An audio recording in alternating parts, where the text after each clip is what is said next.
Buenas tardes, buenos días. Hola, encantada. Feliz sábado y gracias por estar aquí hoy. Gracias por la invitación. La compañera tiene un poemario publicado recientemente en el 2021 que se titula Llueve. Su nombre es Tania Anaí Ramos González y usualmente se le identifica como Azula. Yo, por combinarme con el poemario, o con la portada y los colores del poemario, con Azula, me vestí de azul. Un poquito publicado en Perú. Edición escolar. Con un comentario de un compañero nicaragüense, Carlos Javier Jarquín, que si yo conocía a Tania Anaí Ramos González, yo la tengo de amiga en Facebook. Sí. Así que, Anaí, preséntanos un poco quién es Anaí, poeta puertorriqueña, columnista internacional con un doctorado de la Universidad de Puerto Rico en Filosofía y Letras, y con muchas otras funciones más, y como 3 o 4 poemarios publicados y algunos inéditos, ¿no? Sí. Entre ellos, ¿no? Inéditos. Y un libro de cuentos. Háblanos un poco de Anaí. Pues mira, Anaíde es el nombre de mi mamá al revés, que es Diana. Okay. Escribo, digamos, desde pequeña porque tuve una abuela que, ¿verdad? Inspiró, ¿verdad? Las ganas de seguir leyendo, sobre todo poesía. Así que vengo de una familia, digamos, muy combativa y creativa. Sí, porque mis tíos son músicos. Mi papá también pintaba un poco, mi mamá es maestra de Bellas Artes, de español, pero también de Bellas Artes, y una abuela que fue una activista política importante en Puerto Rico, Lolita Aulet, que declamaba poesía. Entonces, conozco la literatura hispanoamericana y sobre todo la puertorriqueña a través de la voz de mi abuela. Sí. Entonces, el amor por la poesía ha estado, digamos, desde la cuna, porque cuando te están leyendo todo el tiempo, pues, ¿cómo no cultivar ese amor? Ella sembró eso ahí y, bueno, dio fruto. Ella murió cuando yo tenía 13 años, 12, 13 años, de cáncer. Y obviamente hay una relación directa entre mi amor por la poesía y ella y la muerte. Este libro Llueve es un libro que se va dando también en un proceso de tristeza, ¿verdad? Toma mucho tiempo, los libros para mí, ¿verdad? No son procesos, ¿verdad? Que se van dando y algunos poemas caen ahí, otros no. El eje central del libro es la lluvia. Pero obviamente volviendo a la poesía y cómo llegó a la poesía, ese núcleo familiar tan importante, pues potenció que yo también eligiera estudiar poesía. Por eso entonces me dedico a los estudios académicos y dentro de mis estudios, pues hago la maestría en concentración en literatura hispanoamericana, pero en poesía, el género de la poesía. Y el doctorado en literatura puertorriqueña, pero también en género de la poesía. O sea que objeto de estudio siempre ha sido la poesía y en especial las poetas mujeres. Okay. Pues estudié Aida Vilariño en mi maestría y en el doctorado en la María Dávila, la gran la María Dávila. Así que sí, ha estado ahí y es parte importante de mi vida, ya no es parte de la poesía. Fíjate, tú entraste en un tema que yo usualmente, cuando estoy aquí haciendo las entrevistas, es lo primero que pregunto a Alberto Estado, y es una pregunta con la que inicio las entrevistas, es cómo de una forma u otra, ¿no? Nuestra creatividad de hoy es reflejo de unas experiencias de vida de niñez. Y empezaste hablando de la presencia de tu abuela y de la importancia de tu abuela, ¿no? En ese proceso creativo. ¿Qué otras personas de una forma u otra en tu proceso educativo inicial recuerdas que fueron ese vínculo, ese estímulo también en tu quehacer de hoy? Pues mira, cuando yo empecé a escribir como quien experimenta, ¿no? Haciendo oraciones, las oraciones subordinadas y las oraciones coordinadas de la escuela salían otras cosas. Tenía un problema porque no eran tan ordenadas ni tan gramaticales y correctas como hubiera querido la maestra de español. Así que uno empieza por ahí, ¿verdad? Y tiene a otros mirando. Cuando mi abuela muere, mi mamá envía algunos de esos escritos al Ateneo puertorriqueño, a un certamen infantil de poesía. Okay. Y en ese certamen, por eso tenía 13 años, en ese certamen yo gané primer lugar y me regalaron libros. Entonces yo ahí, quizás yo dije, pues entonces esto que yo estoy haciendo puede tener algún tipo de relevancia, ¿verdad? Porque si hay otros que están mirando y le dan algún valor, pues debe tenerla, ¿no? Seguí escribiendo y entonces mi mamá me pone en contacto con el poeta Francisco Matos Paoli. Ese fue el primer poeta que yo conozco y con quien establezco una relación de amistad desde niña. Y es importante porque obviamente un poeta como él, que ha escrito tanto, ¿verdad? Y dominaba la composición poética en toda su, ¿verdad?, estructura, pues fue inspiración, ¿verdad? También en la adolescencia tomé un curso en la universidad, cuando todavía no estaba en la universidad, yo no sé si se acuerdan de Jorge Luis Morales, un profesor que hablaba de la poesía pura. Y él daba unos talleres de poesía pura en la universidad. Yo tomé esos talleres con él, pero eso fue una experiencia, digamos, no tan agradable porque yo casi no presenté mis poemas, porque todo el que llegaba, y eran muchos adultos, yo era una niña, llegaban allí y él los descuartizaba. Esos poemas no llegaban nunca, no había nada que salvar, ¿no? Entonces, pues claro, poesía pura y pues nunca había nada bien. Pero sí fue un contacto con la poesía. Eventualmente uno sigue conociendo pues profesores y poetas, casi todos, cuando empiezo a recordar, han sido varones, pues que de alguna manera motivan a uno o no a la escritura. Por eso yo también tardo tanto tiempo en publicar. Uno, por el respeto al género, ¿verdad? Que no es tampoco que yo escribo y ya publico todo lo que escribo, sino que quiero estar seguro. Este libro, el libro de Invisibilidad, el primero que se publicó acá en Puerto Rico, yo se lo di a Félix Córdoba, se lo di a Juan Gelpi, se lo di a Iván Silén, gente que yo admiro y que tienen también ideas o pensamientos que pueden ser distantes en algunas cosas, ¿no? Sí. Porque yo quería una crítica dura, quería estar segura, ¿no? Y uno necesita sus mentores en el proceso. Así que tardé mucho en publicar, pero fue por eso, por el respeto. Y han sido ¿verdad?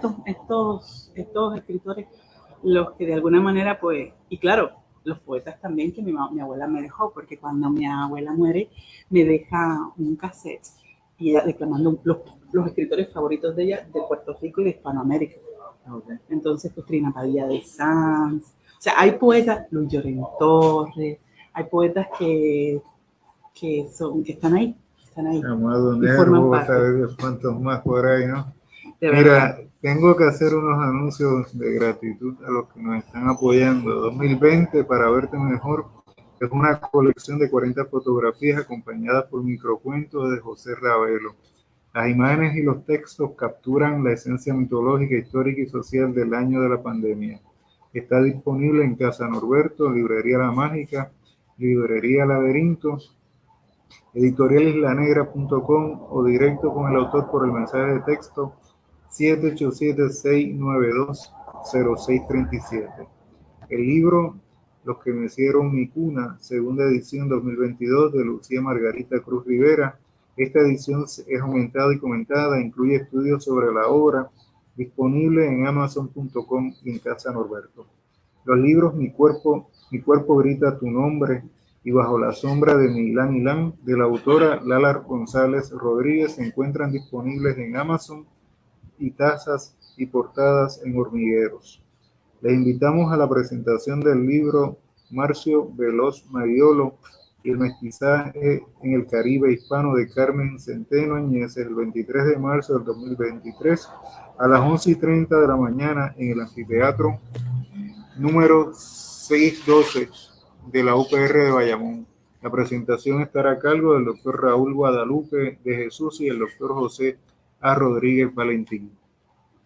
Este texto tiene un prólogo, y es un prólogo de José Luis Morales de nuestra época, ¿no? El más contemporáneo de esa vieja cepa de hispanistas y en el caso de él de políticos y otras cosas más, sindicalistas. Y te quería entonces comentar un poco, háblanos de esa relación con Félix Córdoba Iturrey, la importancia de él en este poemario, pero trabajo como docente, tu trabajo investigativo, tu crecimiento como profesional? Sí, Félix Córdoba fue profesor mío en bachillerato, en maestría y fue mi director de investigación doctoral. O sea que no tan solo fue profesor, a quien admiro por su conocimiento, su amor al conocimiento, sino también mentor en el proceso y ahora amigo. Entonces hemos desarrollado una muy bonita amistad que se fue dando, ¿verdad? Porque él es así, es muy fácil también ser amigo de Félix por su, no sé, su humildad ante tanto conocimiento y su sabiduría, porque a mí obviamente me seduce el conocimiento y hablar con él, la verdad que uno aprende todo el tiempo, no deja uno de aprender y de sorprenderse cuando uno conversa con él. Así que él ha estado conmigo en todo este proceso. El primer libro también él lo vio, él opinó, nosotros nos sentamos a dialogar, o sea, él es un ojo crítico importante para mí. Y también lo fue en Llueve. Así que él haya hecho el prólogo para mí realmente ha sido un privilegio y un honor, porque respeto su trabajo intelectual, respeto su poesía, lo respeto mucho como escritor también, no tan solo como catedrático, y sigo aprendiendo de él en el camino, así que sí, y él vio cosas que ni habíamos hablado, ¿no? que están en la poesía y que la verdad que un lector tan agudo como él pues podía ver. Yo vine de azul, Alberto yo lo pasé acá porque vino de azul y bueno, esto es algo que significa y es importante. En el Caribe el azul tiene sus significados también, que se vinculan de una forma u otra al agua, ¿no? Sí, si supieras que Azula, hablando de otros escritores, el amigo Héctor Iván Monclova, que también llegó a publicar un libro de cuentos maravilloso, pues él también obviamente ha sido de influencia porque hablábamos mucho de poesía durante una época. Él fue el que me dijo, ¿qué tal? Yo estaba buscando un nombre porque quería un seudónimo, porque en el proceso de uno hacerse pública, pues todavía tenía mis dudas con muchas cosas. Y entonces él fue el que me sugirió el nombre de Azula por el azul de los ojos, ¿no? Estábamos jugando con eso y a mí me gustó. Y de verdad que ha sido, claro, después me enteré que hay otro personaje de muñequitos que también se llama Azula y Azula Mía. Pero iba y la gente le ha gustado. Y ese en principio fue el nombre que yo usaba. Luego es que aparece mi nombre, ¿no? Ya en las publicaciones oficialmente. Pero el azul sí, el azul obviamente sí, del mar, del cielo, del Caribe, ¿verdad? Que es tan intenso también. Pero sí, es un color, el azul de Rubén Darío también está ahí, porque obviamente fue uno de los autores también que leí desde pequeña. Así que el azul por muchos lugares, el azul de la tristeza, el azul de la lluvia, ¿verdad? Yo sé que la lluvia ha sido telón de fondo en la literatura y una metáfora, ¿verdad? Y un símbolo para hablar sobre la tristeza. Así que todo eso está en el color.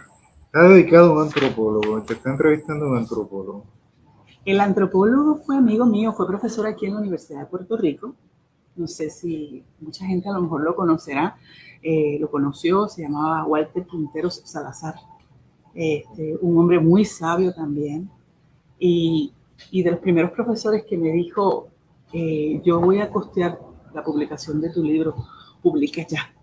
Entonces fueron muchas las conversaciones con Walter, de literatura, de política, o sea, yo creo que obviamente fue un maestro, me enseñó a ver lo político en todo, hasta en el pensamiento. Entonces, pues, ¿cómo no dedicarle a él? Es peruano, él lo está, ¿verdad? La editorial es una editorial peruana. A Perú me unen, ¿verdad? Digo yo, amores intensos desde conocer a Vallejo hasta otros poetas. Así que se lo dediqué a él, ¿verdad? En honor y un poco para honrar su memoria. En la página 18 hay unos epígrafes de una serie de poetas y en algunos de los poemas también utilizas unos epígrafes. ¿Cuál de estos poetas de una forma u otra están vinculadas a ese cassette que te dejara, a esa memoria que te dejara tu abuela? Y que de una forma u otra, ¿no?, sirvieron para tu propio desarrollo profesional como investigador y como docente. Mira, pues yo cuando estaba trabajando este libro, ya te digo que uno escribe y uno sigue escribiendo, y cuando él dice, yo creo que ya aquí hay un libro por la temática, pues entonces yo hago investigación también, por supuesto, ¿verdad? Porque es parte del trabajo que uno hace en la universidad. Entonces, siempre había hecho anotaciones, siempre que leo a un escritor, anoto qué de él me gusta, ¿verdad? Qué verso me gusta, Entonces, pues estos son algunos de los que han trabajado con ese tema, y que más me gustaron, porque de alguna manera apalabraban cosas que yo estaba sintiendo en ese momento, ¿no? Así que en el inventario que tengo yo de escritores que amo y que adoro y que han trabajado el tema de la lluvia, estaban ellos. Entonces yo hice una selección también de acuerdo al hilo temático del libro, y por eso es que están allí. Estamos hablando de poetas como Pablo Neruda, Federico García Lorca, Gabriela Mistral, Mario Benedetti, César Vallejo, Alfonsín Storni, Ramón Jiménez y Azula. La lluvia es un antojo de la nostalgia cuando hace frío en la mirada. Ese es tuyo. Sí. Igual está en alguno que otro de los poemas con epígrafe. Sí. Esos poemas se desarrollan dentro del contexto del poema que va en desarrollo, dentro del contexto de un poemario que va en desarrollo, o surgen de otro trabajo, puede ser posterior, un trabajo inédito anterior que tengas y que lo extraes para incluirlo en el poemario. Pues es que se da de distintas formas. A veces el epígrafe ha generado... Los vuestros, los de Azula. Los de Azula. Pues los de Azula, en el caso en la primera parte del libro, cuando están todos los temas, pues fue una selección específica con respecto a lo que ellos estaban diciendo, como si hubiera un diálogo con ellos, ¿no? Quería como establecer un pequeño diálogo. Okay. Los que están en otros poemas, pues variaba, a veces eran micropoemas, que entonces tenían relación con lo que ya yo había desarrollado, y entonces por eso es que aparecen como epígrafes. De Gabriela Mistral, que está aquí dentro de este grupo, y Alfonsín Storni, chilena y argentina, ¿verdad? Uh-huh. Juan Ramón, español, Mario Benedetti, Paraguay, Uruguay. Uruguay. Y Pablo Neruda, Chile. Federico de Nueva York. Español, sí, Lorca, sí. ¿Qué otros poetas están? Mencionaste a Francisco Matos Paoli, esa experiencia personal con él. ¿Qué otros poetas, Iván Silén, están de una otra forma vinculadas a tu proceso creativo? Pues mira, obviamente las dos poetas mujeres que fueron objeto de estudio en la universidad. Una es Irea Vilariño, que hay algunos poemas también que más están en Invisibilidades, por eso yo le dedico una parte de Invisibilidades a ella y otra a Ángela María Dávila, pero están ahí, porque cuando tú lees por tanto tiempo a un poeta, es como que se te pega a la piel, ¿no? Ya está en ti, de otra manera, pero está en ti. Entonces, te comento, por ejemplo, con Irea Vilariño. Esto es bien Río Piedras aquí, ¿verdad? Esto es más... Se siente sí, bien urbano. Hice una investigación, ella trabaja un tema que a mí me interesa muchísimo aún seguir desarrollando, que es la ciencia de la poesía. Ella, como era traductora, pues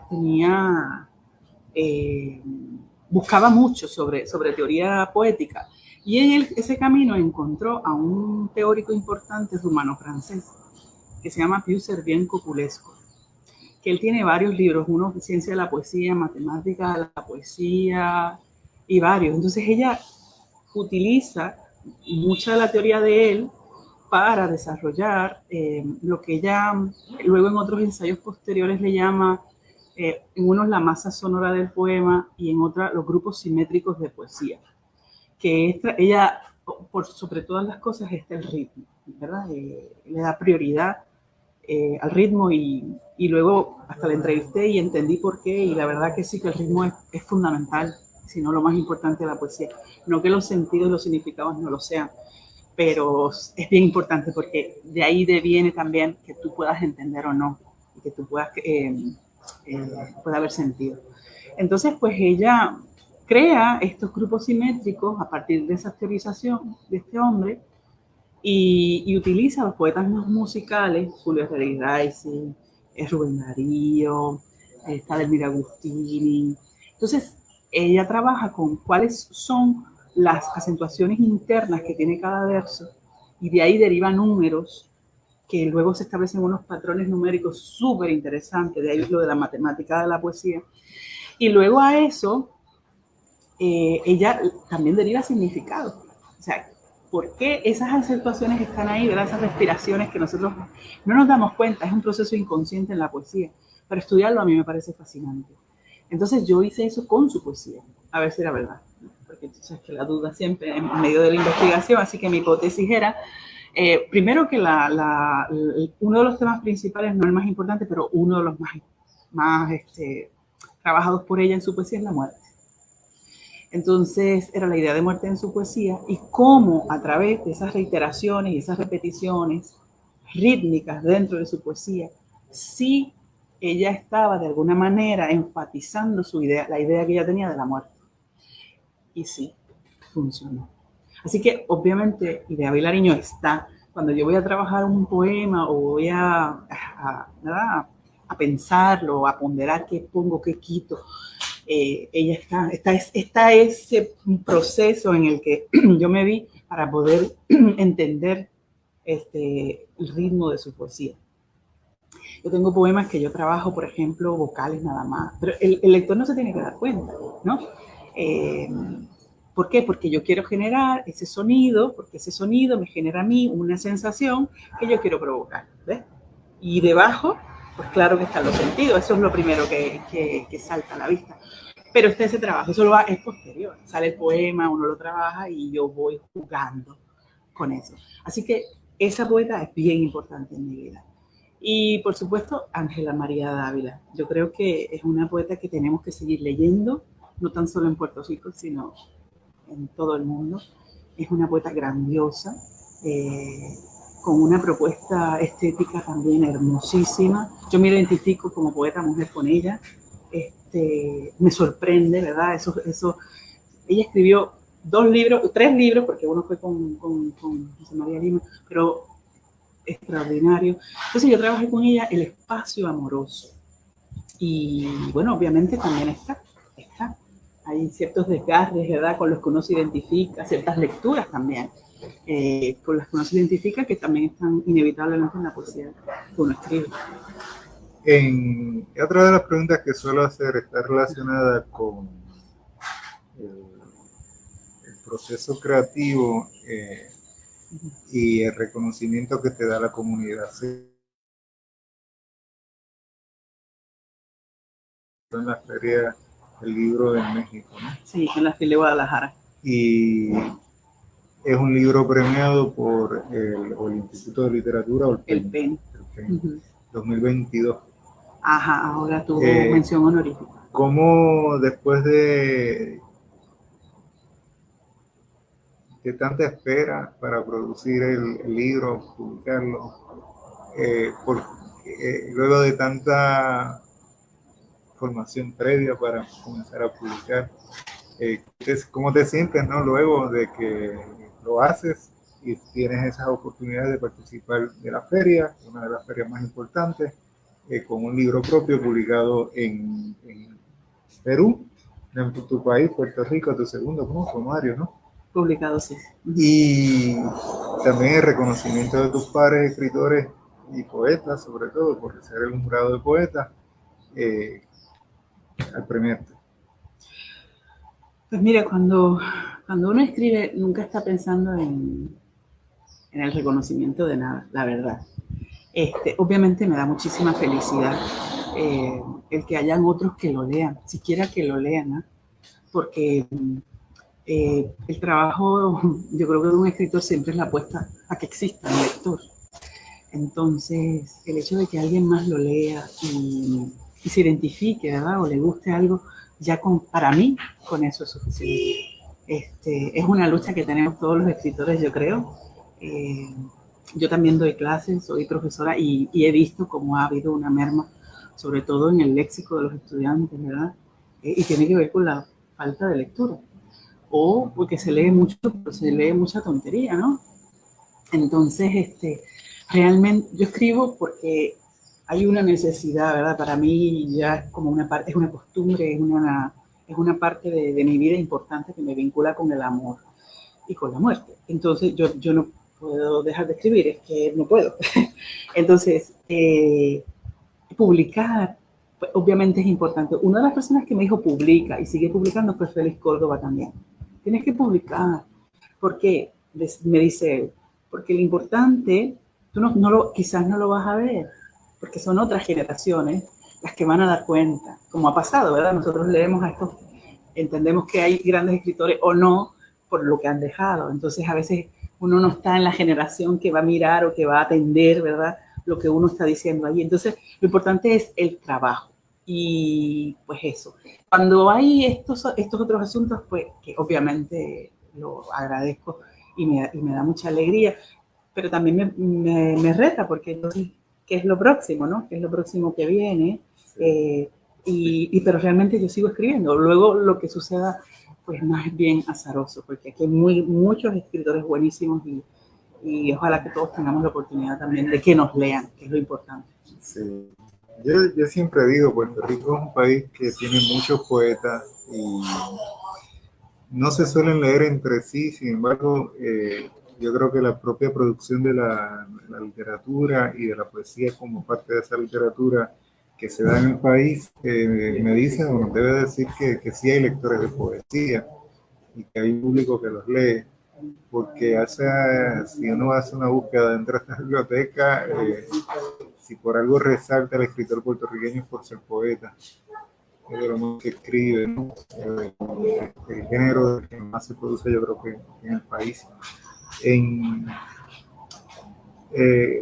Hay una pregunta que te quisiera hacer, tienes una formación en la Universidad de Puerto Rico.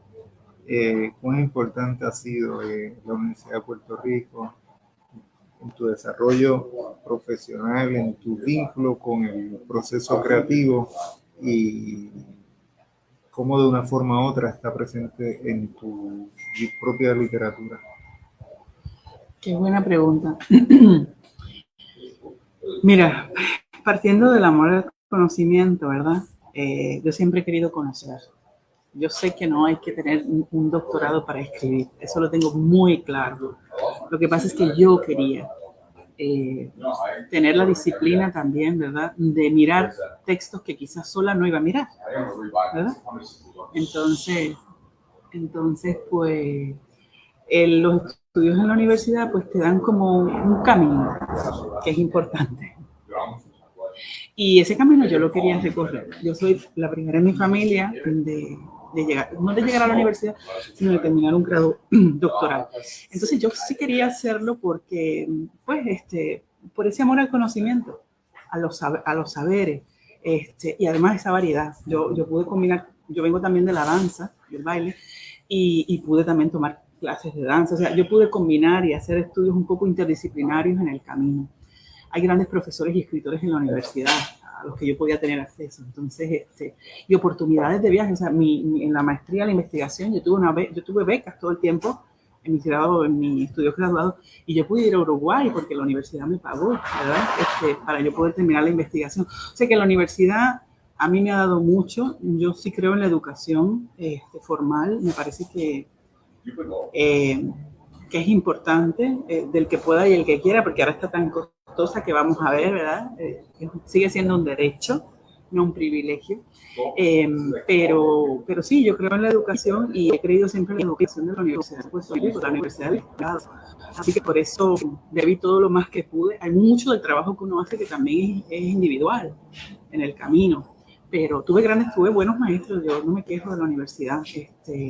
Y también los profesores de la periferia, ¿verdad? Porque también alrededor de la universidad hay muchos grandes escritores que están ahí también y con quien uno ha podido compartir y conversar y aprender. Así que sí, la universidad ha sido importante. Fue realmente una meta que yo me impuse en el camino de la escritura. Quiero terminar de hacer esto antes de hacer esto, ¿verdad? Pero tiene que ver más con asuntos personales y de vida que de lo que haya que hacer para escribir, ¿no? Vamos a hacer unos anuncios de las personas que nos están auspiciando en la tarde de hoy.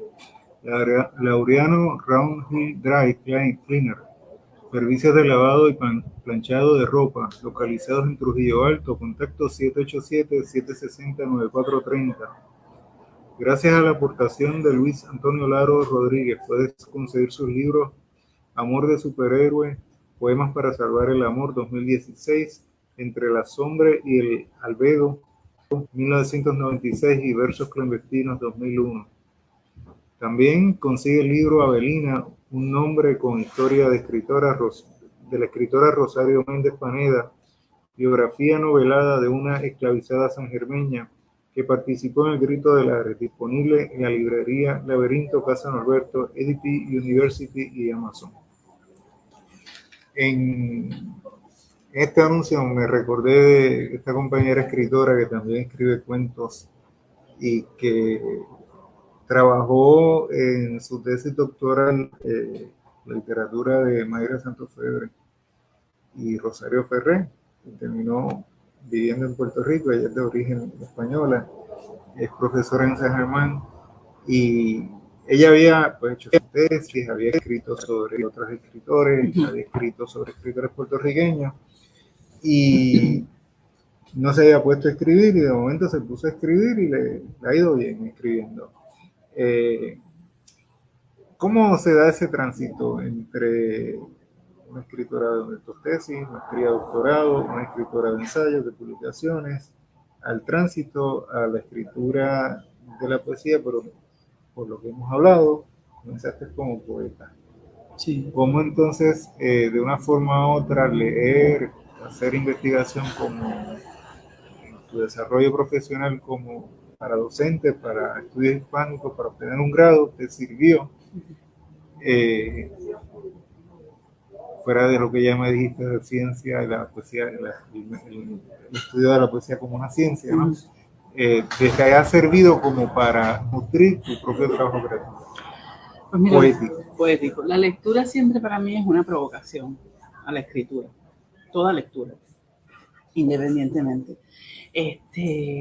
Yo como empecé por como lo primero que conocí dentro de la literatura fue la poesía, pues eso está ahí. Lo otro es que luego estudiándola me he dado cuenta, todos los géneros tienen su, digamos, su magia, ¿no? Su belleza, su singularidad. Pero la poesía, la más incomprendida, ¿verdad? Digamos, desde muy temprano vi que la poesía estaba en otro lugar, ¿no? Y como se jugaba tanto con los sentidos, con los sonidos, con los significados, ¿verdad? Cómo se desplazan en un verso. Pues eso a mí sí me ha interesado siempre más, ¿no? ¿Por qué la mayoría de la gente dice que no entiende la poesía? Bueno, pues el reto es, cuando daba clase en la universidad, y aún ahora, es seducirlos a leer poesía, ¿verdad? ¿Por qué leer poesía? ¿Por qué la poesía es importante?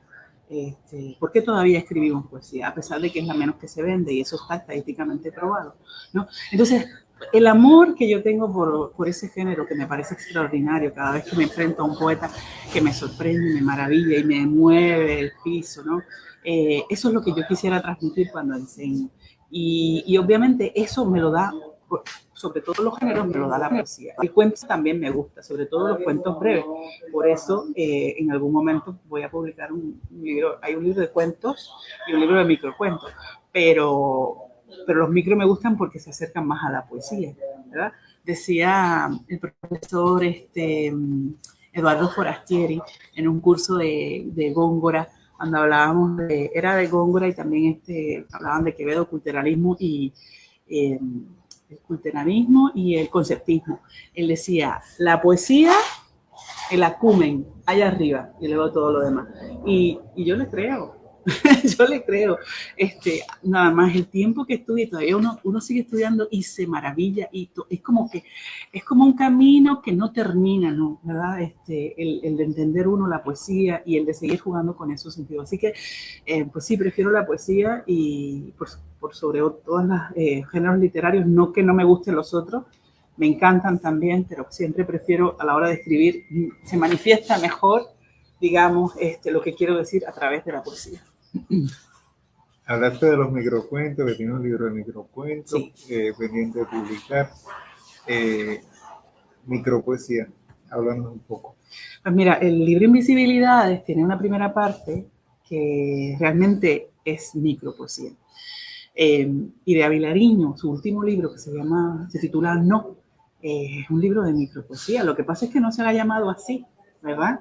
Y me parece que realmente, es lo que yo siempre digo cuando me preguntan, para mí un verso es como un micropoema, ¿verdad?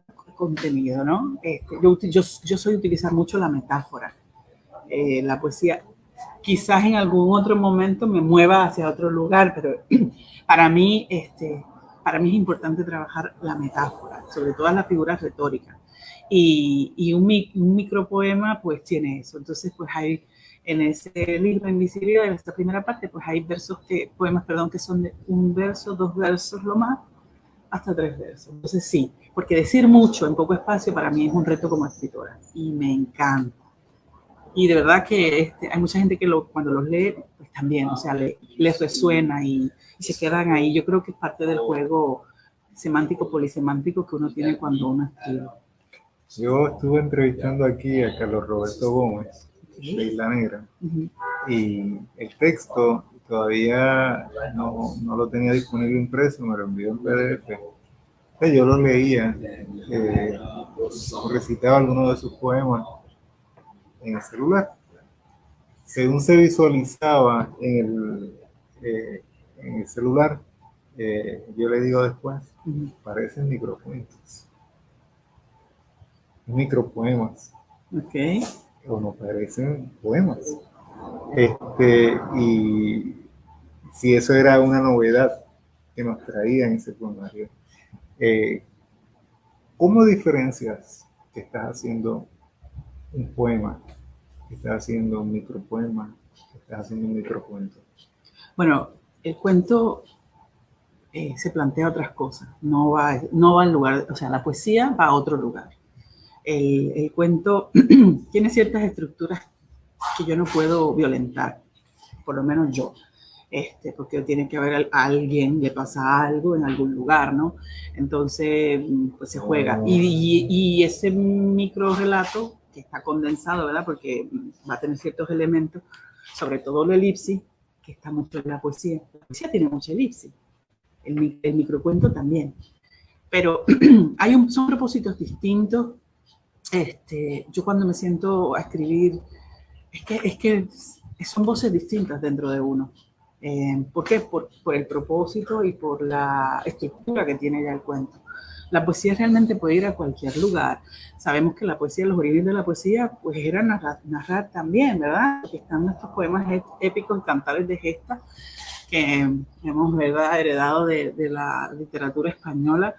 Y está ahí, por eso yo creo que muchas veces la poesía cotidiana se va un poco más a la narración, y está estructurada en verso, y está bien también, ¿verdad? Porque la poesía no te limita en ese sentido, porque puede ir a cualquier lugar. Por eso es que es tan importante el ritmo, porque el ritmo va a marcar ciertas pausas. Para mí, también la belleza, porque eso lo hace distinto a la literatura. Pero el cuento me lleva a un lugar distinto, emocionalmente también, y cuando lo trabajo, al de la poesía.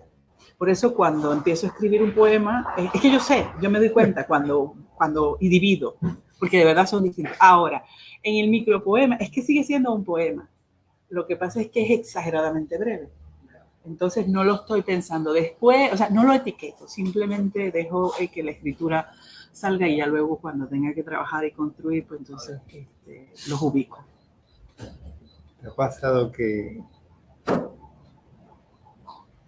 de unas mismas líneas te dé para un poema y un microcuento. Sí, el libro de cuentos que espero que salga, estamos en el 2023, vamos a ver, a finales de este año o para el próximo, es un libro de cuentos que se llama Piso 13. Es de cuentos laborales, son las cosas que le suceden a la gente en los trabajos, porque claro, yo he trabajado desde los 15 años, ¿no? Entonces tiene que ver con el abuso laboral, ¿ves? Sí. Entonces yo juego, como narradora, juego con unas cosas, pero muchas veces ese juego me da pie a un poema después. Entonces ese libro tiene, en vez de ser como los entremeses en las obras de teatro, pues estos son poemas o micropoemas que dan pie a lo que viene después en el cuento.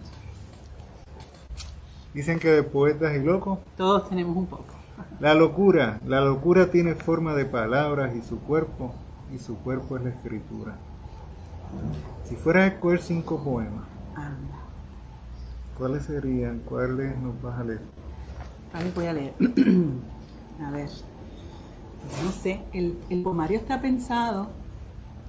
Tengo que agradecer la portada de este poemario porque esto es un pintor nicaragüense maravilloso, se llama Mauricio Rizzo Centeno, que pudo capturar exactamente lo que yo quería, porque en el libro la idea de la creación también, de dónde vienen las ideas, ¿verdad? De dónde vienen las palabras, jugar con el cielo como si fuera el pensamiento o la memoria del texto, pues él pudo dibujarlo, ¿no?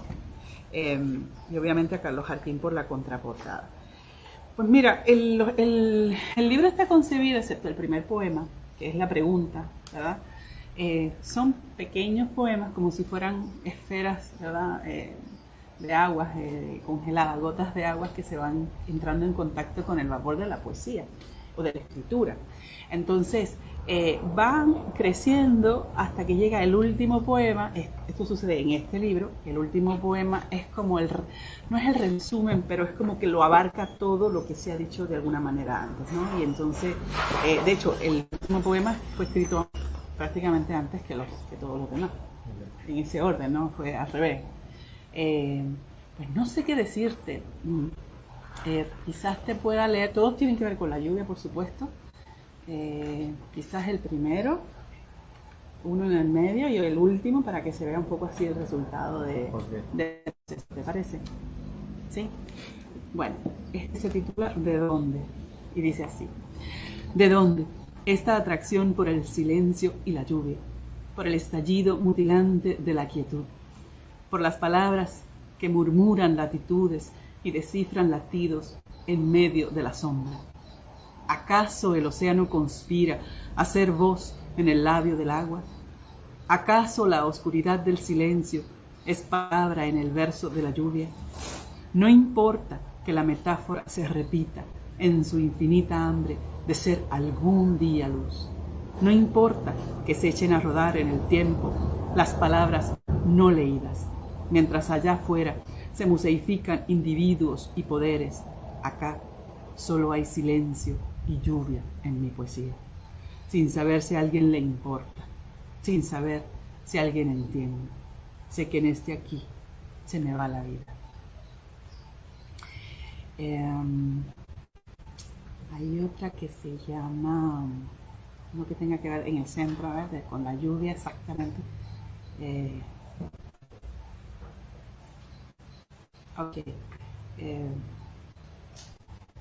Disculpa, que yo sé que el tiempo corre. Bueno, nada, llovió. Tiene un epígrafe de Fernando Pessoa que dice: llueve lejanamente e indistintamente, como un deseo grande que nos miente. Llueve, nada en mí siente. Fernando Pessoa. Y dice: llovió tanto que el mar se volvió memoria híbrida, cuerpo gris diluido en el tiempo. Llovió a raudales y el infinito se filtró por el silencio dando las noches. Llovió copiosamente y el alma mojaba sus pies por encima del sereno. Llovió, sí, como llueven las flores después del último intento. Y el último, que se titula Llueve, dice así, dice: el tiempo desprendía su mirada de lluvia en mi camino y mordía de la noche todas sus esquinas. Y el silencio fue raíz a la intemperie de mí, hurgando en la tibieza de las palabras dormidas. Y la lluvia fue templo rodeado de inocencia, en donde moran secuestradas del amor sus heridas. Por eso, cuando llueve, corro a buscar tu luz que entre las flores ya es mi querencia encendida, y entre las cuerdas del sol es el preludio de un día que va buscando sin prisa su tierna y única voz, porque la luz disipa el llanto que despide la noche y deshace el aliento de las sombras en mi vida, porque la luz expande el verso y también lo acaricia y lo puebla y lo abraza y lo duerme y lo abriga. Llueve en el tenue parpadeo de aquella estrella, en el lunar antiguo de un frágil beso, en la promesa erguida sola como piedra en el desierto, en la cascada de los sueños perdidos por la ausencia. Llueve, hermosamente llueve, de tu puente al mío, para limpiar el frío gemido del océano en el pecho, para airear por unas horas la oscura sed del viento, para ungir con pasión la inevitable sequía del cuerpo. Llueve, llueve tanto, y son pequeñas las pausas, y grises, y oscuras, y breves, lloviendo, yo viendo. Los libros Mi cuerpo grita tu nombre y Bajo la sombra de Milán Milán, de la autora Lara Rodríguez, se encuentran disponibles en Amazon en tazas y portadas en hormigueros. Gracias a la aportación de Luis Antonio Laro Rodríguez puedes conseguir sus libros Amor de superhéroe, Poemas para salvar el amor, Entre la sombra y el albedo y Versos clandestinos. Bizcochos de chocolate y vainilla con glaseados de piña, parcha, limón y china, flanes de queso y flanes de leche condensada por la chef Miriam Alba Zamparelli al 917-386-4329. Un saludo final y gracias a todos los radioyentes que de una forma u otra participaron de este programa. Gracias al compañero Alberto Núñez por estar aquí y por estar de sustituto en varios de los minutos, y gracias compañera, y que de una forma u otra se despida al público. Sí, claro. Nada, los libros los pueden conseguir en la librería Mágica y Norberto, cualquiera de los dos, está Llueve y también está Invisibilidades. Y nada, pueden conseguirme también en las páginas de las redes sociales como Azula, Poeta Azula, o Tania Anaís Ramos González. Así que gracias por la invitación y por este espacio para la poesía. Y gracias a vos por estar y participar. Muy buenas tardes y saludos a todos.